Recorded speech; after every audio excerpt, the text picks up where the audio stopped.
Hey, my name is Caleb Morris. I was 37 years old when Nora Whitcomb walked into my life by standing completely still in a garden everyone else had already decided was gone. Back then, I worked as a small-town landscaper and yard repairman in Millbrook, Ohio. I fixed sagging fences, trimmed hedges, patched muddy side yards, hauled mulch, and did the kind of work people only noticed when it was not done. Most mornings started with me loading shovels, rakes, a wheelbarrow, and 3 bags of topsoil into my old green truck before the sun had burned the dew off the lawns. Most nights ended in a rented room above Mr. Handley's garage, where I ate dinner beside one folding chair and listened to the furnace click like it was trying to make conversation. I had been married once. It did not end loudly. It ended with my ex-wife standing in the kitchen, telling me I was dependable, useful and kind, but somehow still not enough to come home to. After that, I stopped expecting anyone to ask me to stay. People called when weeds were too high, or drains were clogged, or storm branches had fallen across a driveway. I showed up, fixed what I could, got paid, and drove back to my room. That spring, the Millbrook Community Centre called me to trim the hedges before a town improvement inspection. I knew the place well enough. Red brick building, peeling white trim, basketball court inside, seniors playing cards on Tuesdays, kids doing art projects after school. Behind it sat a small garden with a cracked stone path, an old wooden bench, a rose trellis, and a rusted hand pump that had not worked in years. I noticed the survey flags before I noticed her. Orange stakes cut across the garden like warning signs. One stood right beside the rose trellis, another leaned in the bed of lavender, a third had been driven into the path, splitting the space between 2 stones. Nora Whitcomb stood near the trellis with a clipboard tucked under one arm. She was the community centre director, though I only knew her name from flyers taped to the grocery store door. She wore a navy cardigan, sensible shoes, and the expression of someone trying very hard not to let public business become private grief. She did not see me at first. I was unloading my hedge trimmer by the truck. Councilman Dale Pritchard came out of the back entrance with 2 members of the improvement committee. He pointed at the garden with the smooth confidence of a man who had never planted anything he had to wait on. 6 more spaces here, he said. Maybe 8 if we angle them. Cleaner for donors. More useful than this little patch. Nora's fingers tightened around her clipboard. It's not just a patch, she said. Dale smiled like he had heard that before and was tired of pretending it mattered. Nora, sentiment is fine, but parking gets people in the building. When they moved on, she stayed by the trellis. The wind shifted through the rose canes. A few brown petals caught on the cracked path. I started toward the hedges because that was what I had been hired to do. Trim, clean, leave. That was my role in most places. Then I heard her whisper. It was not meant for me. It was barely meant for the air. Please don't let them turn my mother's garden into parking spaces. I stopped with one hand on my shovel. Nora closed her eyes, and for 1 second she looked younger than her job, younger than her careful voice, like somebody's daughter trying not to beg in public. I should have looked away. A private sentence deserves privacy. But the survey stake beside the rose trellis wobbled in the wind, and something in me could not keep pretending I was only there for hedges. I stepped closer, slow enough not to scare her. Then hand me a shovel. Her eyes opened. She looked at me like I had said something foolish, kind and inconvenient all at once. "I'm sorry," she said quickly. "That was not professional." "No," I said. It was honest. Her chin lifted. "You were hired to trim the hedges. I can do that too." "This is not your fight, Mr. Morris." "Caleb," I said. "And I'm not saying it is my fight. I'm saying if you want the garden to have a chance, it needs to look alive before they come back with cameras and clipboards." She glanced at the survey flags, then at the cracked path and the bench with one broken slat. "You don't even know what this place means," she said. "Then you can tell me what stays, what moves, and what it means. I'll just do the lifting." That made her quiet. I could see the battle in her face, pride on one side, exhaustion on the other. She was not helpless. That was the first thing I understood about Nora Whitcomb. She was tired because she had been holding the line by herself, not because she did not know how to stand. Finally, she pulled a pair of old work gloves from the pocket of her cardigan and held them out. "They were my mother's," she said. "Don't lose them." I took them carefully. "I won't." Nora did not smile, but her shoulders dropped half an inch. Sometimes that is the first yes a guarded person can give. She made the rules before I touched one rose cane. We stood beside the broken bench while kids shouted inside the gym and the old hand pump creaked in the breeze. "I will not have you charging in like a hero," she said. "I have had enough men explain my own responsibilities to me." That seems fair. "And I will not be treated like some helpless woman clinging to flowers because she cannot accept change." I don't think that. "You might, after a day out here." I doubt it.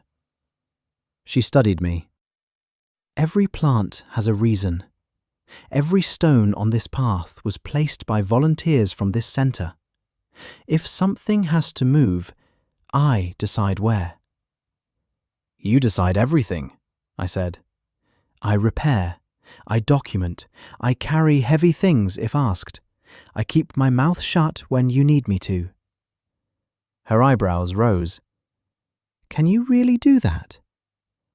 Not perfectly, but I can try. That almost got a smile. She walked me through the garden with the seriousness of a director leading a tour for important guests. The roses were her mother's favourite. The lavender bed was planted by veterans who met at the centre on Thursdays. The crooked bench had been built by a retired carpenter named Gus, who had come here after his wife died and stayed because Nora's mother gave him a reason to bring his tools. The hand pump had not worked since before Nora became director, but she refused to remove it. "My mother said every garden needs one useless thing people love anyway," she said. I looked at the pump. That may be the kindest description of half my truck. This time she did smile, quick and unwilling, but real. By noon, I had trimmed the hedges, photographed the survey stakes, and measured the garden beds. Nora kept a folder of committee notices, old donation receipts, and photographs of children sitting on the bench with paper crowns and juice boxes. She was not only mourning the garden, she was building a case for it. I respected her more for that. Before I left, she stood by the gate and said, "I can pay for the hedge work. I cannot pay for a campaign." "I didn't offer a campaign," I said. "I offered a shovel." "Caleb, I'll send the invoice for the hedges. The rest, we figure out one step at a time." She looked down at her mother's gloves in my hand. "Bring those back tomorrow," she said. "I will." "And coffee," she added, as if testing whether I would laugh. How do you take it? Strong enough to forgive people. The next morning, I brought 2 coffees and a box of plant markers. Nora was already there, kneeling beside the rosebed with her hair pinned back badly and dirt on one sleeve. She looked embarrassed when I handed her the cup, like being seen before she had arranged herself was more intimate than conversation. You don't have to explain the dirt, I said. I was not going to. Good. She took the coffee and looked away, but her mouth softened. We made the garden presentable without pretending it was perfect. I replaced the broken slat on the bench with salvaged oak from my shed, sanded the edges smooth, and left the old weathered frame because Nora said her mother had liked things that showed their years. When I tightened the last screw, Nora ran her hand over the wood. She used to sit here after closing, she said. Even in winter. I did not answer too fast. Some memories do not want a crowd. Later, we cleared moss from the cracked path. I suggested lifting the worst stones and resetting them in sand. Nora agreed only after choosing which stones kept their uneven edges. She wrote labels for the plants in careful handwriting, not just names, but tiny histories. Rosemary, planted after the first community supper. Lavender, for the Thursday veterans. White roses, my mother's birthday. She apologized twice for being particular. Both times I pretended not to hear. By the 3rd day, she brought lemonade in a chipped glass painted with yellow flowers. It's not payment, she said. I didn't say it was. It's just hot.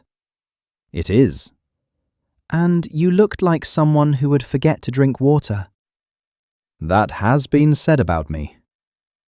She sat on the repaired bench while I cleaned mud from the hand pump base. For a while, we worked in a quiet that did not feel empty. That surprised me. Quiet had become the room I lived in. With Nora, it felt like a porch light left on. A boy from the after-school program came out with a drawing of the garden. He asked Nora if the parking lot was going to eat the roses. Nora crouched to his level. Not if we can help it. He looked at me. Are you the garden guy? I glanced at Nora. I'm temporary labour. Nora shook her head. He's helping us listen to the garden before anybody decides it's silent. The boy accepted that, like children accept beautiful nonsense from adults they trust. That afternoon, Nora stopped apologising for caring too much. The rain came on Thursday, hard and sudden, trapping us under the narrow awning behind the community centre.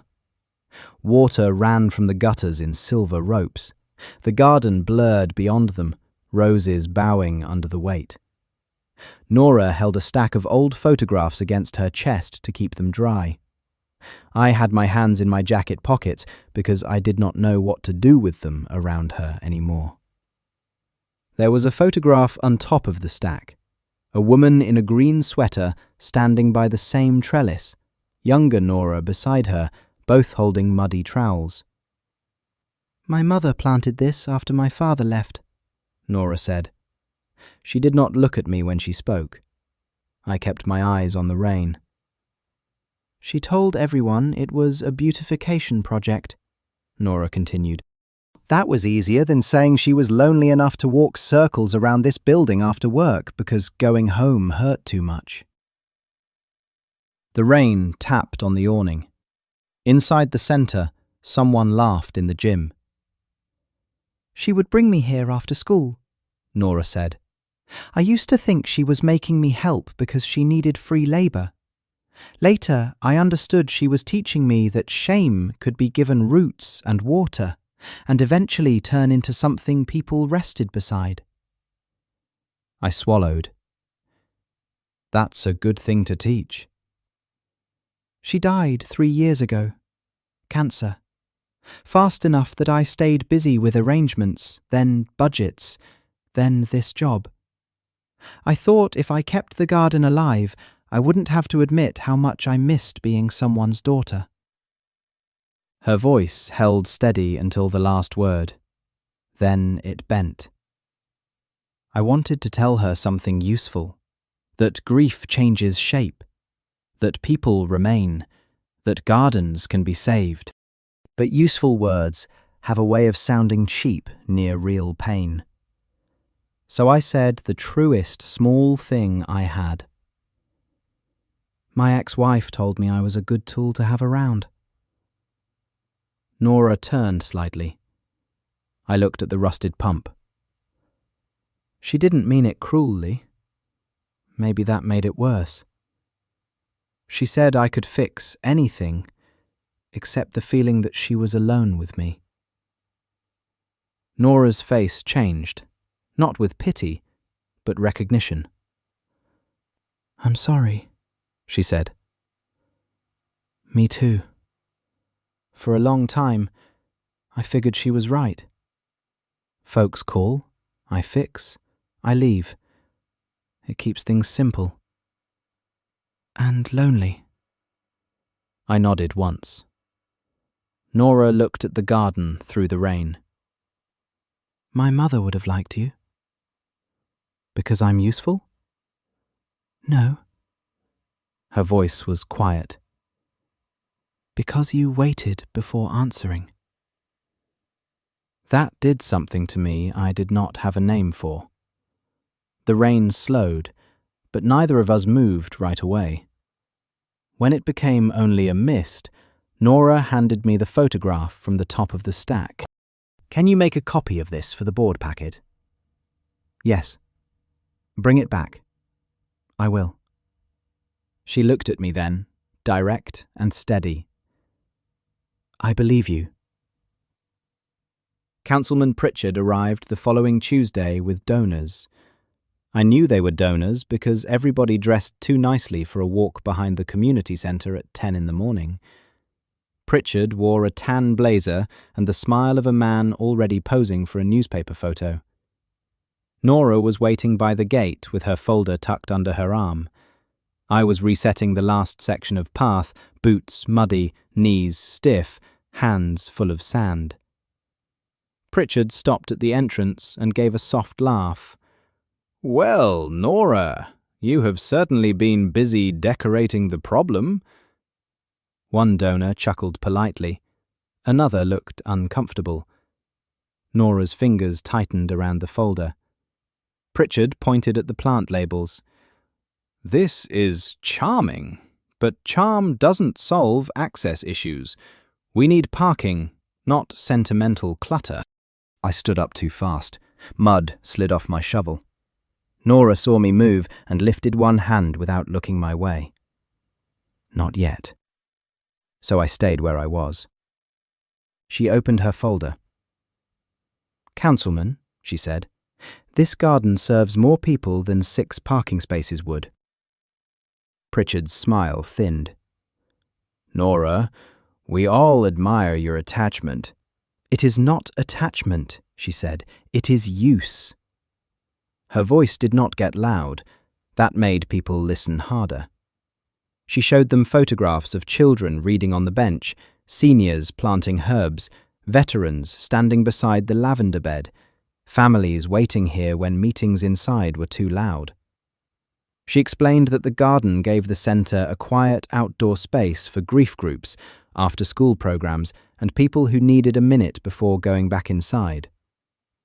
One donor, a woman with silver hair and red glasses, stepped closer to the labels. "Who wrote these?" she asked. "I did," Nora said. "They are lovely." Pritchard cleared his throat. "Lovely does not change the traffic count." "No," Nora said, "but it may change whether this town measures worth only by cars." That was the moment I stopped seeing her as someone I was helping. Nora Whitcomb was not guarding old flowers. She was defending the right of ordinary people to have a gentle place without needing to justify it in dollars per square foot. Pritchard looked over at me. "And you are?" "Caleb Morris," I said. "Landscaper." "Being paid by the centre?" "For hedges." "For all this?" I glanced at Nora. "For the rest, I'm following directions." A few people smiled. Nora did not, but colour returned to her face. After they left, she stood very still by the gate. "You wanted to step in," she said. "Yes." "But you didn't. You told me not yet." She looked at the path, then at me. "Thank you." That was all. It felt like more. A week later, the committee rejected Nora's first appeal. She told me at dusk, when the garden had gone gold around the edges and the community centre was almost empty. I was packing tools into my truck. She came out holding a white envelope like it weighed more than wood. "They offered a compromise," she said. I closed the tailgate. "What kind?" "They keep the trellis and one rose bed near the entrance. The rest becomes parking." I looked past her at the garden, the bench, the hand pump, the path we had reset stone by stone. "That is not a compromise," I said. "It is what they will approve without a fight." Her voice was too calm. "Nora," she held up the papers.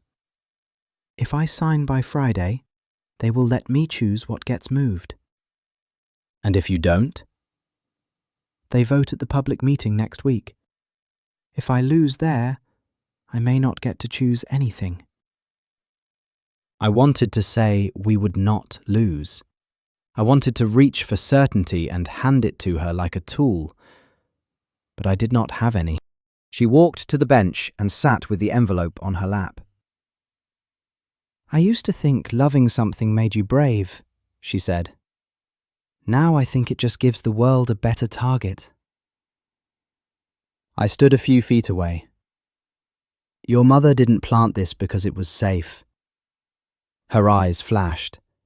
"Please do not use my mother against me." The words hit harder than I expected. I stepped back. "You're right. I'm sorry."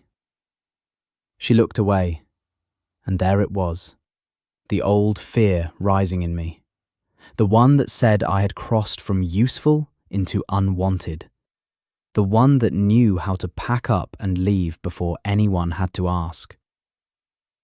"I'll get my tools tomorrow," I said. Nora turned. "Caleb?" "You have decisions to make. I shouldn't crowd them." "That is not what I asked." "No," I said quieter, "but maybe it's what I know how to do." For a moment, neither of us moved.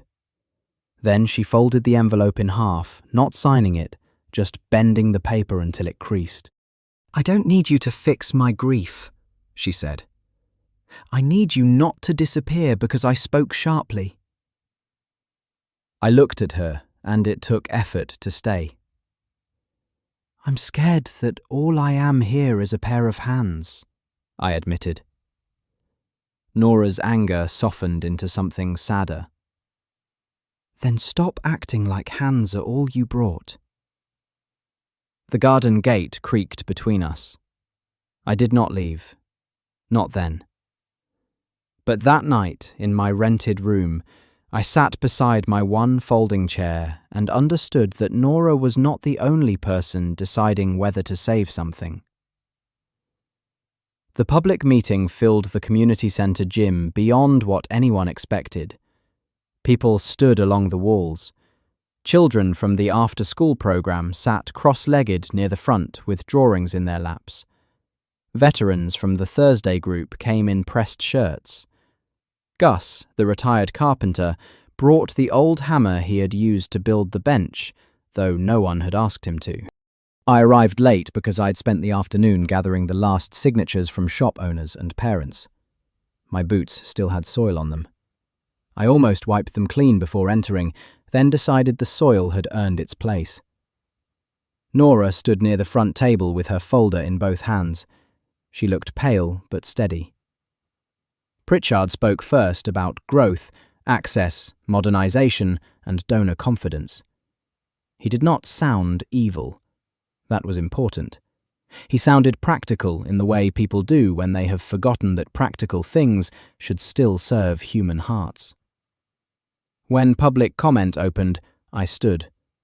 Nora looked at me. I held up the folder I had brought. I have photographs, repair plans, volunteer signatures, drawings from the kids, and maintenance estimates for keeping the garden without blocking access. Pritchard leaned toward his microphone. Mr. Morris, are you representing the centre? No, I said. A murmur moved through the room. I walked to Nora and placed the folder in her hands. She is. Then I stepped back. For a second, her eyes shone. She did not thank me. She did something better. She turned to the room. My mother's name was Elaine Whitcomb, Nora said. Some of you knew her. Some of you only know this garden because your children have sat there, or your parents have rested there, or you have walked through it when the inside of the building felt too loud. She opened the folder. I am not asking this town to choose flowers over people. I am asking us to remember that people need more than places to park. They need places to breathe. She spoke about the repair plan, the volunteers, the alternate parking arrangement behind the old library lot, and the cost of preserving the garden as a public memory space. She did not cry. She did not beg. She made room for grief without letting anyone reduce her to it. When she finished, the room was quiet.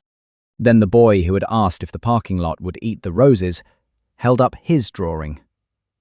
One person clapped, then another, then the whole gym. Pritchard looked down at his papers. The board did not vote that night.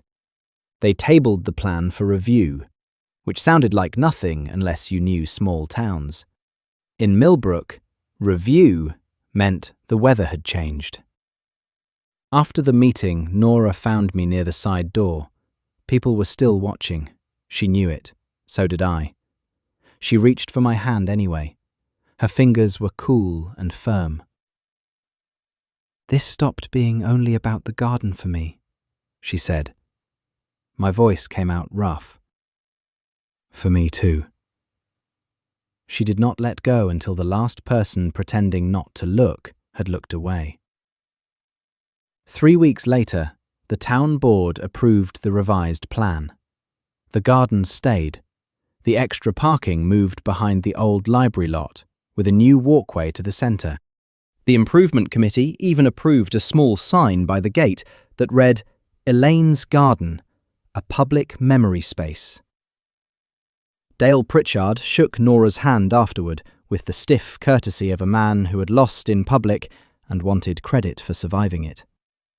Nora accepted the handshake, thanked him for reconsidering, and did not gloat. That was her way. She did not need victory to become cruelty. I was hired to maintain the garden officially, which meant invoices, schedules, and a key to the tool shed. But Nora made it clear the job was not the only reason she wanted me there. On the first evening after the sign went up, she asked me to meet her after closing. The sun had dropped low behind the community centre. The path was level now, but still looked old enough to belong. The rose trellis had begun blooming again, small white flowers opening like they had been waiting for permission. The hand pump still did not work, but I had cleaned the rust and sealed the base. Nora stood by the gate with 2 coffees. Strong enough to forgive people? I asked. One is, she said. Yours has too much sugar, because I know who you really are now. That is a serious accusation.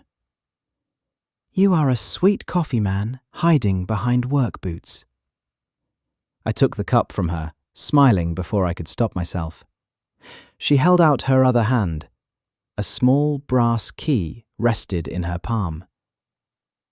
The new garden gate key, she said. I already have the maintenance key. I know. I looked at her. She placed the key in my palm and closed my fingers over it. This one is not for work, she said. It is for after. For mornings before the centre opens. For evenings when neither of us wants to go straight home. For the bench, if you want it. My throat tightened. For a long time, home had been a rented room with one folding chair waiting beside a small table. It had been a place where my usefulness ended and the quiet took over. I looked through the open gate at the restored bench beneath the rose trellis. 2 coffee cups waited on the seat, close enough to touch. Nora, I said, I don't want to be another thing you have to take care of. She stepped closer. Good, because I am not offering to take care of you. I am asking you to sit beside me. That was the line that undid me. Not forever, not promises bigger than we could carry. Just beside me. I nodded. We sat on the bench Elaine Whitcomb had once used after closing. The same bench Gus had built and I had repaired.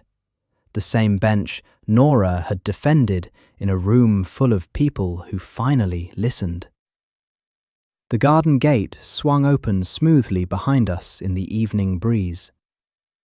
Nora rested her hand between us on the warm wood. After a moment, I put mine beside it, not over it, not claiming, just close enough. She turned her hand and linked her fingers with mine. The roses moved softly above us. Our coffee cooled on the bench, and for the first time in years, I did not think about the folding chair waiting in my room. I had somewhere better